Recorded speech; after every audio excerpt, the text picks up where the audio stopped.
His Majesty King Hamad bin Isa Al Khalifa received the Kuwaiti Minister of Foreign Affairs, Sheikh Jarrah Jabir Al Ahmed Al Sabah, and the accompanying delegation upon his visit to the kingdom. The Kuwaiti minister conveyed to His Majesty the King the greetings and appreciation of the Emir of Kuwait, His Highness Sheikh Mish'al Al Ahmed Al Jabir Al Sabah, along with his best wishes for Bahrain's continued progress and prosperity under His Majesty the King's wise leadership. At the outset of the meeting, His Majesty the King welcomed the Kuwaiti Foreign Minister and asked him to convey his greetings and best wishes to His Highness the Emir, wishing him abundant health and happiness and the Kuwaiti people further development and advancement. His Majesty praised the role played by His Highness the Emir of Kuwait in developing Bahraini-Kuwaiti relations and his efforts in supporting joint Gulf action. His Majesty also expressed pride in the historic relations and close fraternal ties between the two countries and peoples, which continue to make steady progress amid the shared commitment to consolidating and strengthening them. The meeting also reviewed current regional developments and the efforts being made in response, as well as the most important regional and international developments and a number of topics of mutual interest. His Majesty the King stressed the importance of continued consultation and coordination between Bahrain and Kuwait in a manner that strengthens their fraternal relations and serves their mutual interest across various domains. For his part, the Kuwaiti Foreign Minister expressed thanks and appreciation to His Majesty the King for the generous hospitality and warm reception, praising His Majesty's efforts in strengthening relations between the two countries and deepening the close ties between their peoples, as well as the noble fraternal positions of Bahrain under His Majesty the King's leadership.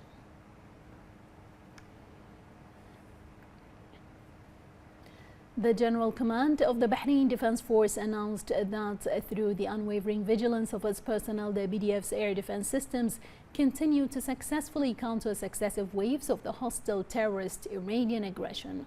Since the onset of hostilities, air defenses have intercepted and destroyed 194 ballistic missiles and 523 drones targeting Bahrain.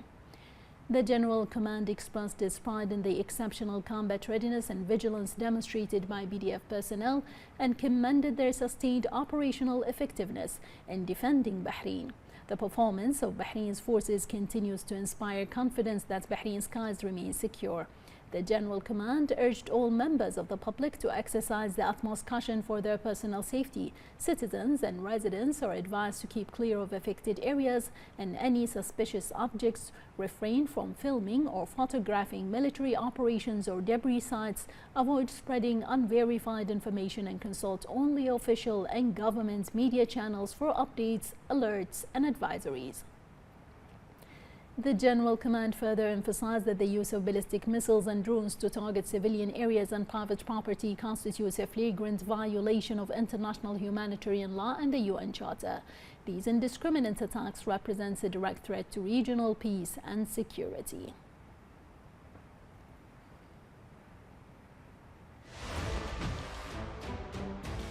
إن الجميع لا يفخر بما يظهره رجال البحرين في كافة الأجهزة العسكرية والأمنية.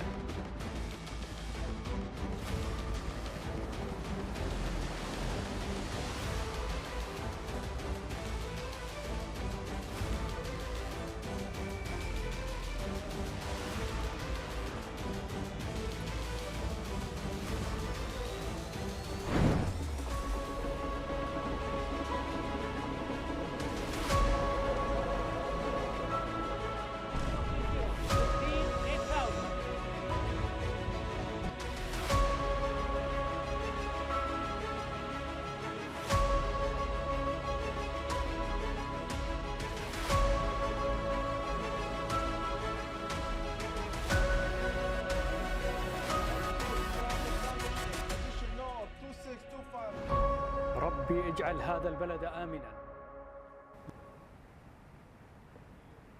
The Speaker of the Representatives Council and President of the Asian Parliamentary Assembly APA, Ahmed Lemselem, chaired the coordination meeting of the APA held in Turkey.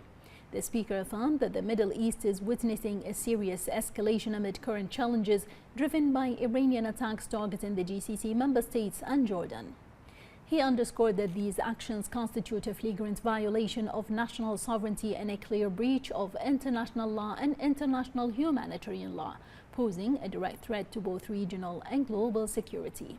Al-Msallam further noted that Iran's closure of the Strait of Hormuz to international navigation has inflicted severe repercussions on energy security, global trade and food supply chains, and the wider global economy. The speaker said that the current phase requires the APA to assume its responsibilities and intensify coordinated parliamentary action to safeguard the security and stability of the region and its peoples. He expressed his aspiration for the Assembly's support of an emergency item to be submitted to the IPU condemning the unlawful Iranian attacks targeting the territories of GCC member states and Jordan. The Speaker of the Council of Representatives and Chairman of the Executive Committee of the Parliamentary Division, Ahmed Al-Msallam, met First Deputy Speaker of the Ukrainian Parliament, Oleksandr Onyenko. The Speaker underlined the importance of continued parliamentary communication and coordination between Bahrain and Ukraine and of further strengthening the existing ties and friendly relations between the two countries. He noted that Bahrain and the GCC states are suffering from unacceptable, condemned and rejected Iranian violations and attacks, and reviewed the main elements of the urgent item submitted by Bahrain and the UAE regarding the condemnation, rejection and denunciation of the blatant Iranian attacks that targeted Bahrain, the GCC states and Jordan. The First Deputy Speaker of the Ukrainian Parliament expressed hope that security and stability will prevail in the region and that the world will come to an end, affirming Ukraine's keenness to enhance relations between Ukraine and Bahrain.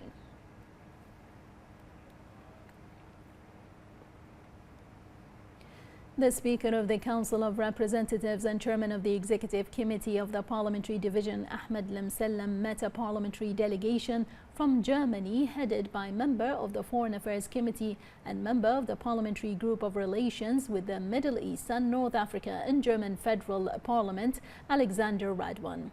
During the meeting, the Speaker reiterated condemnation and rejection of the Iranian attacks targeting the Kingdom of Bahrain, the GCC countries and Jordan. He noted that Bahrain and the UAE submitted an emergency item to the General Assembly of the Inter-Parliamentary Union condemning the Iranian attacks based on United Nations Human Rights Council Resolution 38 adopted in response to an initiative submitted by Bahrain on behalf of GCC countries and Jordan, as well as UN Security Council Resolution 2817. On the part, the German parliamentary delegation affirmed keenness to continue bilateral engagement and enhance parliamentary coordination and cooperation in support of shared interests.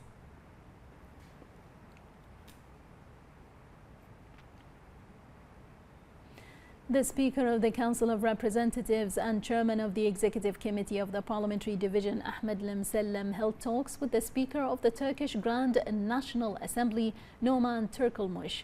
The Al-Msallam affirmed that the relations and partnership between Bahrain and Turkey are based on shared visions and unified positions to support security, peace and stability and to address crises. The Speaker praised Turkey's stance in condemning the Iranian attacks on GCC countries and noted that Bahrain has been subjected to attacks targeting civilian sites, vital facilities and residential areas. He added that Bahrain has intercepted 96% of the attacks through the Bahrain Defense Force, the National Guard and the Ministry of Interior, reflecting the kingdom's high level of readiness and defense capabilities. Al-Msallam also praised the efforts of the Grand National Assembly of Turkey in coordination with the IPU to ensure the success of the 152nd Assembly. Turkulmuş affirmed the importance of strengthening bilateral relations across various domains and enhancing parliamentary coordination and the exchange of legislative expertise to support cooperation between the two countries. He reiterated Turkey's rejection of Iranian attacks on Bahrain and countries in the region and affirmed that they stand with Bahrain in addressing the threats it is facing.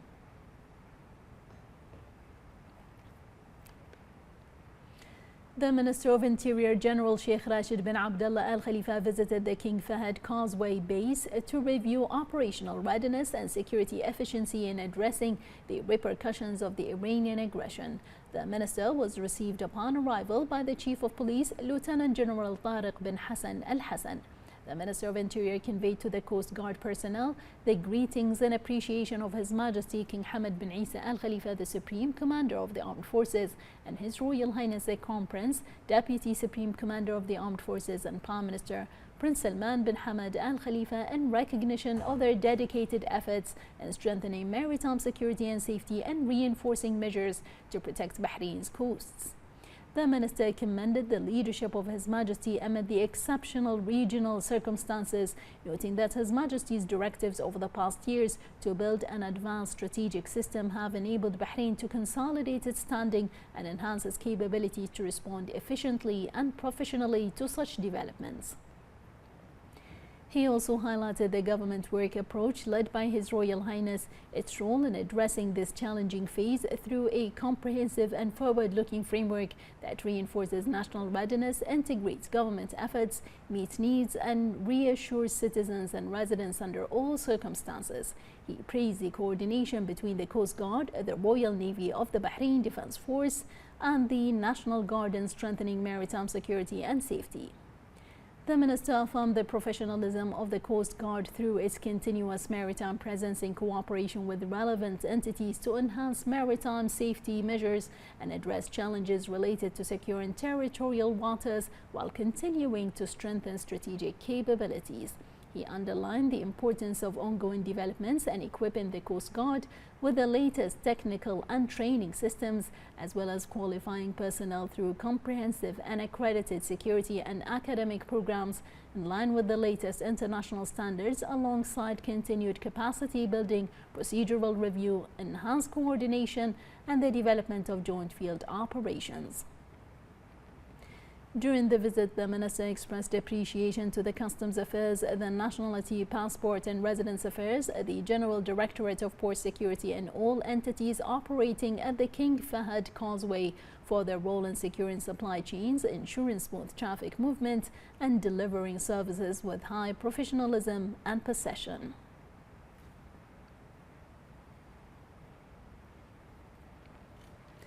Foreign Affairs Minister Dr. Abdul Latif Al-Zayani held a meeting at the ministry with Kuwait's Minister of Foreign Affairs, Sheikh Jarrah Jabir Al-Ahmad Al-Sabah, on the occasion of his visit to Bahrain. The two sides discussed the close, long-standing fraternal relations between the two countries and ways to strengthen bilateral cooperation in line with the directives of His Majesty the King and His Highness the Emir of Kuwait. They also reviewed political and diplomatic coordination in regional and international forums, particularly during Bahrain's non-permanent membership of the United Nations Security Council, and recent regional developments, including efforts by the Gulf Cooperation Council to safeguard security, stability, and common interests. The Kuwaiti Foreign Minister also visited Al Madar Center with the Bahraini Foreign Minister, where he was briefed on the center's work in news monitoring and analytical reporting. He expressed appreciation for the balanced and effective role of Bahraini diplomacy and for the important contribution of Al Madar Center, wishing the center continued success.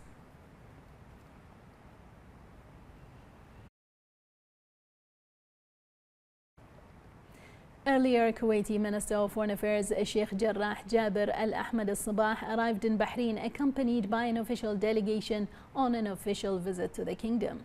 Upon arrival at Bahrain International Airport, he was received by the Minister of Foreign Affairs Dr. Abdul Latif bin Rashid Al-Zayani, the Director General of Bilateral Relations at the Ministry Sheikh Abdullah bin Ali Al Khalifa, the Chief of Protocol at the Ministry, Ambassador Salah Mohammed Shihab, Chargé d'Affaires of Kuwaiti Embassy in Bahrain, Yusuf Al-Banwan, Acting Head of the GCC Affairs Sector at the Ministry, Ambassador Nawaf Abdullah Al-Mutawwa, along with a number of officials.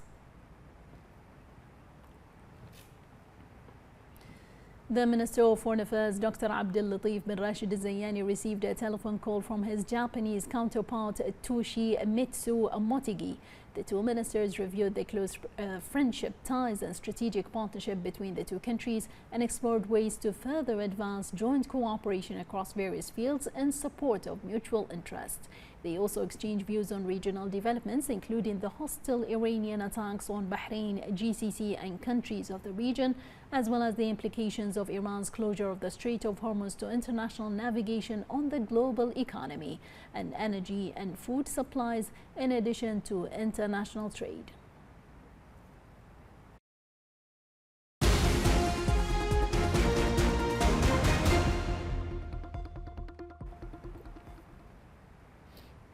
The Speaker of the Council of Representatives and Chairman of the Executive Committee of the Parliamentary Division, Ahmed Lemselem, delegated First Deputy Speaker of the Representatives Council, Abdel-Nabi Salman, to participate in the second meeting of the Group of Parliaments Supporting Palestine held in Istanbul on the sidelines of the 152nd General Assembly of the Inter-Parliamentary Union. In his speech, Salman affirmed that Bahrain's position remains steadfast in its support for the Palestinian cause and in empowering the Palestinian people to secure their legitimate right to establish their own independent and sovereign state in accordance with the two-state solution.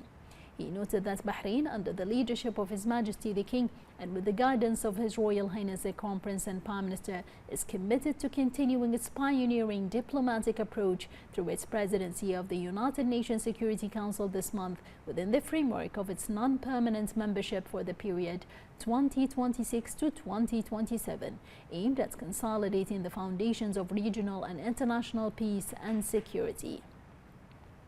He also emphasized the need to condemn the brutal attacks launched by Iran against the GCC states in Jordan and to stress the protection of civilians and civilian infrastructure and the guarantee of freedom of maritime navigation.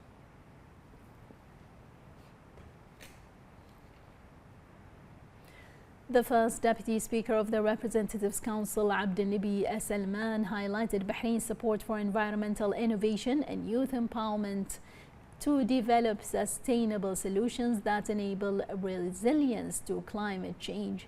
He was speaking at the 5th conference of the Parliamentary Network for the Non-Aligned Movement held in Istanbul on the sidelines of the 152nd General Assembly of the Inter-Parliamentary Union, IPU. He emphasized the importance of strengthening international cooperation to address climate's impact, including support for developing countries. Abdel-Nabi Salman noted that Bahrain's development approach is guided by the vision of His Majesty King Hamad bin Isa Al Khalifa, based on institutional development and the promotion of peace, tolerance and openness, while maintaining an active role in supporting international peace and building regional and global partnerships. He added that Bahrain continues its development process under the leadership of His Royal Highness the Crown Prince and Prime Minister Prince Salman bin Hamad Al Khalifa through economic modernization programs, improved government performance, and sustainable development initiatives with a focus on empowering Bahraini youth. He highlighted the role of the non-aligned movement in promoting international cooperation and noted that its parliamentary network contributes to strengthening parliamentary diplomacy and supporting global efforts towards security, stability, and sustainable development.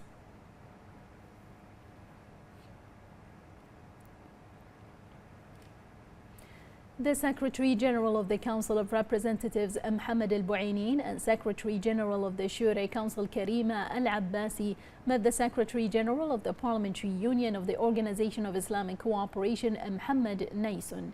Al-Buainin underlined that the hostile Iranian attacks on Bahrain are unjustified and violate international law and the principles of good neighborliness. Al-Abbasi highlighted that targeting civilian facilities, infrastructure and residential areas represents a serious escalation that undermines regional security and stability, stressing the need for firm international action. Naisun expressed concern over the developments, noting that such hostile attacks violate international law and emphasized the need for a unified stance to enhance regional security and stability.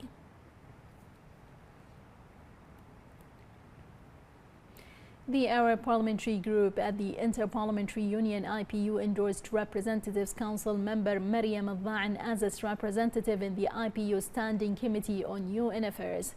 The decision was made during a coordination meeting held on the sidelines of the 152nd IPU Assembly in Istanbul.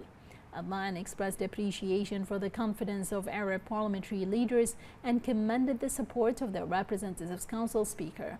She affirmed her commitment to supporting international initiatives aimed at enhancing security, stability, and peace.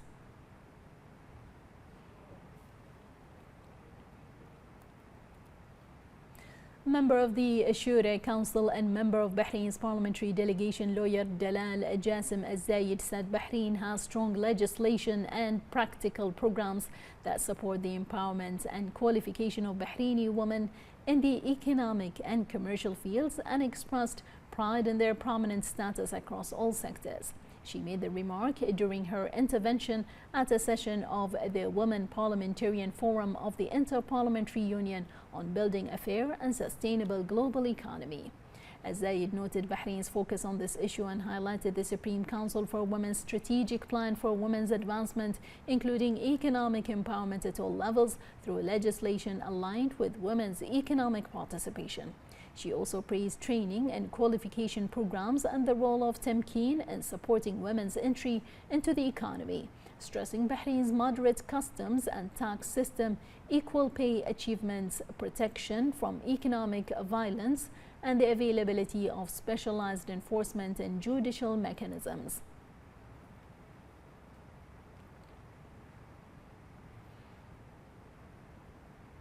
Member of the Shura Council and a member of Bahrain's parliamentary delegation, Hala Ramzi Fayez, called for allocating sufficient resources to empower women economically and enhance their participation in public life and decision making. This came during the meeting of the Forum of Women Parliamentarians on the sidelines of the 152nd Assembly of the Inter-Parliamentary Union held in Istanbul. The Bahraini delegation session discussed from a gender perspective a draft resolution for the Permanent Committee on Peace and International Security titled "The Role of Parliaments in Establishing Robust Post-Conflict Management Mechanisms and Restoring a Just and Lasting Peace." Ramzi Fayez called for the draft resolution presented to the Permanent Committee on International Peace and Security to include explicit provisions ensuring the full and systematic inclusion of women at all stages of post-conflict management. She also urged that the draft resolution stipulate the necessity of adopting national legislation and policies that take into account the disproportionate impact of armed conflicts on women and girls. She emphasized the importance of integrating gender analysis in the planning and financing of post-conflict programs and ensuring the allocation of sufficient resources to empower women. The permanent representative of Bahrain in the UN in New York, Ambassador Jamal Al-Ruwai'i, chaired a Security Council meeting on cooperation between the UN and the EU. Al-Ruwai'i highlighted the importance of Bahrain attaches to strengthening cooperation between the Security Council and regional organizations, including the EU, based on its belief in the role of these partnerships in supporting efforts to maintain international peace and security. He also welcomed the growing development in Gulf-European relations, including the convening of the first Gulf-European Summit in Brussels in 2024. Al-Ruwai'i affirmed the importance of holding annual meetings between the Security Council and regional organizations to support effective coordination, enhance strategic consultation, exchange assessments, and support a more effective collective response to regional and international crises.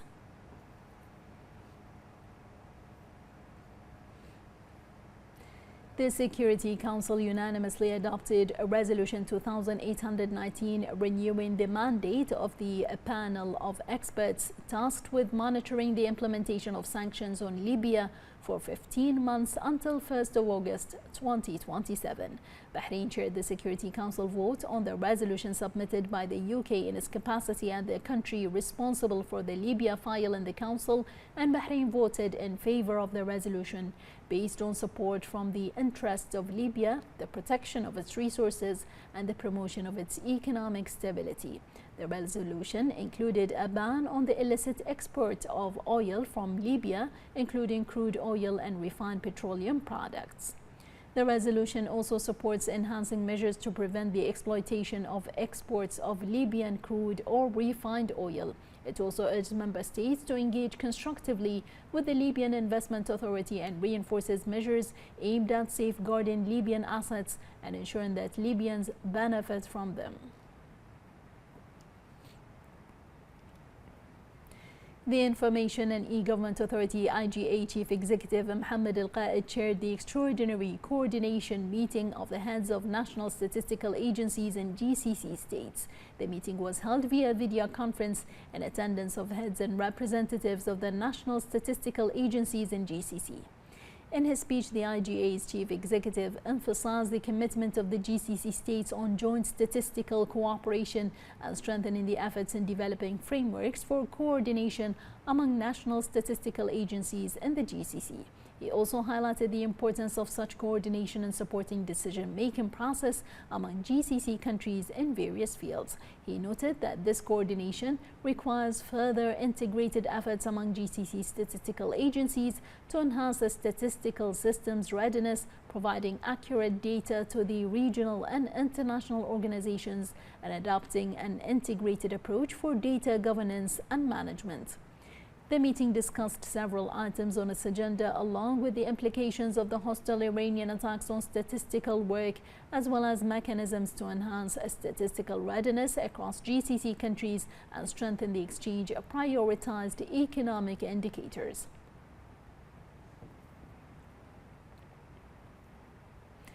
The Information and E-Government Authority continues to provide more than 900 e-services to citizens and residents through its digital channels. This serves as a testament to the strength of Bahrain's digital infrastructure and its ability to continue operating under all circumstances. More in this report.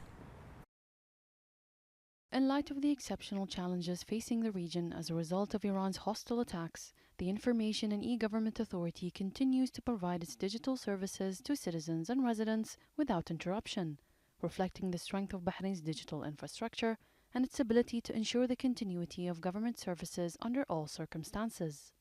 The Information and E-Government Authority provides more than 900 e-services to citizens and residents through its digital channels, including the national portal of the Kingdom of Bahrain, Bahrain.bh, the MyGov mobile app available on the e-government app store, as well as other mobile apps and digital platforms.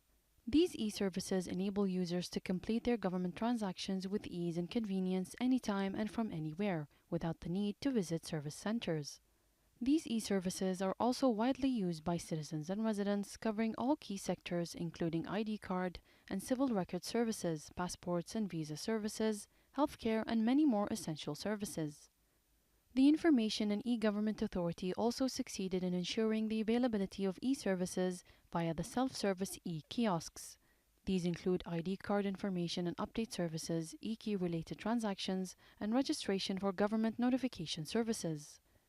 In terms of support, the Virtual Customer Service Center also continues to provide support to users, particularly for those with technical difficulties in using digital services, while customer service centers continue to welcome visitors and provide them with efficient services.